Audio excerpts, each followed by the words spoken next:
किसी देश की कामयाबी अक्सर उसकी इकोनॉमी से नापते हैं, पर असल में हम नाप क्या रहे हैं? क्या वो जमीन है, टेक्नोलॉजी है या फिर मशीनें? इसका इकोनॉमिक जवाब शायद थोड़ा चौंकाने वाला है। वो हैं लोग।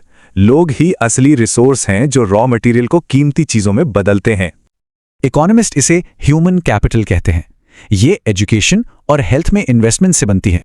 दूसरे रिसोर्सेज के उलट ह्यूमन कैपिटल ही इकोनॉमी में बाकी हर चीज को एक्टिवेट करती है। लेकिन लोग जो काम करते हैं उसे हम नापते कैसे हैं? बस यहीं से बात थोड़ी कॉम्प्लिकेटेड हो जाती है। देखिए, इकोनॉमिक्स इकोनॉमिक और नॉन इकोनॉमिक एक्टिविटी के बीच एक साफ लकीर खींचती है। और यही लाइन एक बड़ी प्रॉब्लम खड़ी करती है, क्योंकि ये सिर्फ बाजार वाले काम पर फोकस करती है। ये तस्वीर दिखाती है कि इस सोच से ग्रोथ का भ्रम कैसे पैदा होता है। तो घर से बाजार तक का ये सफर नया विकास नहीं, सिर्फ लोकेशन का बदलाव है। और तो और एक और प्रॉब्लम है, मेजरमेंट ब्लिंकर्स, जो महिलाओं के काम को कम आंकते हैं। महिलाओं के काम में कई भूमिकाएं एक साथ होती हैं जो डेटा कलेक्शन के सांचों में फिट नहीं होती। जैसा कि कॉमनवेल्थ सेक्रेटेरिएट कहता है, उनकी खासियत ही उनकी मल्टीपल भूमिकाओं में है।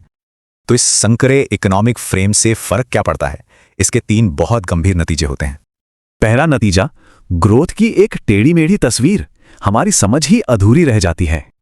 दूसरा नतीजा, बेअसर नीतियां। इसमें सरकार का खर्च घरों पर डाल दिया जाता है जो दिखाई नहीं देता। और तीसरा, श्रम का अवमूल्यन। बिना पेमेंट वाले घरेलू काम की विशाल वैल्यू को नजरअंदाज कर दिया जाता है। तो सवाल यह है, अगर लक्ष्य इंसानी भलाई है तो हमारी इकोनॉमिक्स पूरा काम क्यों नहीं नापती? क्या हो अगर हमारी इकोनॉमी लेन देन नहीं बल्कि असल योगदान को नापे?